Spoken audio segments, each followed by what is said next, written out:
بہت محبت کرنے والا، شفقت کرنے والا والد نعمت ہے اللہ کی۔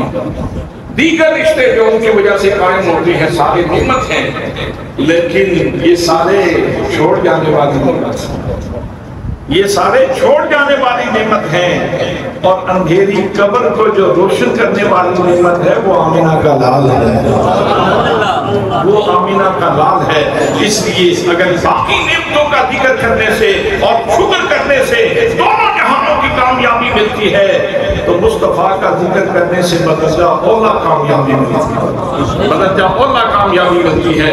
حضرات محترم، ہم 12 ربیع الاول کو صبح سویرے کیا کرتے ہیں؟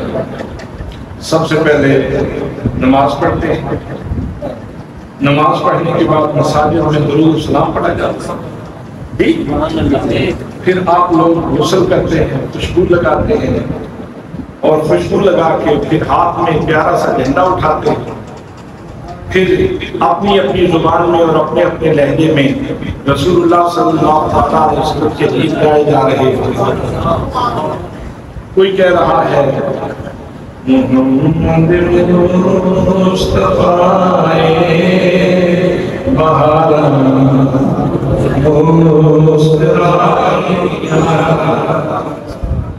اور کوئی پڑھ رہا ہے سیدنا کریم صلی اللہ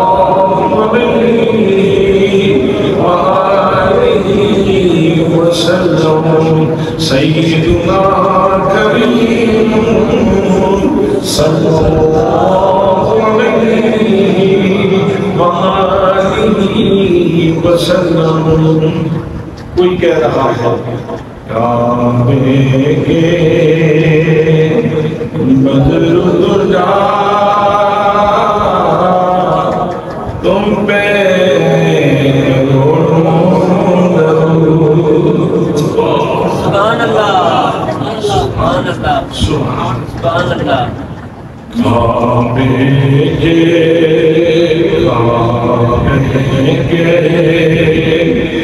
بدر درجا تم پہ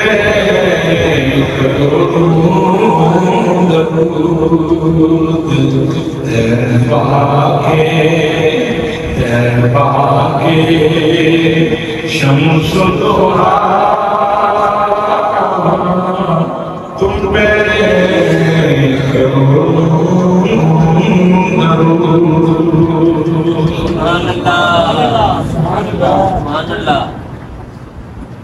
صبح صلاۃ السلام پڑھنا غلط ہے، نہانا غلط ہے، خوشبو لگانا غلط ہے، نعت پڑھتے ہوئے میلاد چوک کی طرف آنا غلط ہے، میلاد چوک میں پہنچے تو کیا تلاوت غلط ہے، پھر اس کے بعد نعت غلط ہے، علماء بیان فرمائے تو بیان غلط ہے، حضرات چلتے ہوئے لوگ اللہ کے نبی کے گیت گائیں تو یہ غلط ہے۔ وہ کون سی چیز غلط ہے جس کی وجہ سے اس کو بدعت کہتے ہو، اس کو منع کرتے ہو؟ کون سی چیز سے تمہیں تکلیف ہوتی ہے کہ اس کے بارے میں یہ کہنا کہ یہ ہے یہ ہے یہ ہے؟ کون سا تجاوز ہے اسلام میں؟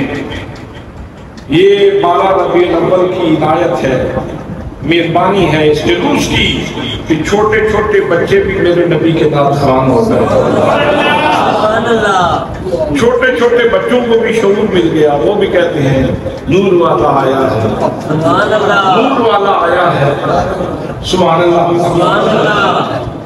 ایک مومن کے ذمہ سب سے پہلا فریضہ یہ ہے کہ وہ اپنی اولاد کو اللہ اور اس کے رسول کی محبت سکھائے،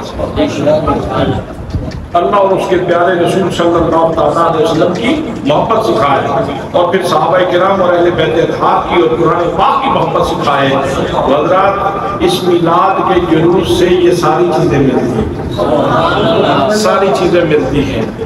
اس سے پیار ملتا ہے میرے نبی کا، اس سے الفت ملتی ہے میرے نبی کی۔ صرف ضرورت اس بات کی ہے کہ کوئی بھی ایسا کام نہ کیا جائے جو شریعت کے خلاف ہے، کوئی بھی ایسا کام نہ کیا جائے جو شریعت مصطفیٰ کے، شریعت بیضا کے، شریعت غرہ کے خلاف ہو، وہ کام نہیں کرنا چاہیے۔ آپ تلاوت کر رہے ہیں، آپ نعت پڑھ رہے ہیں، آپ بیان کر رہے ہیں، آپ بیان سن رہے ہیں، نبی مکرم کے مناقب بیان ہو رہے ہیں، نبی پاک کے محمد بیان ہو رہے ہیں۔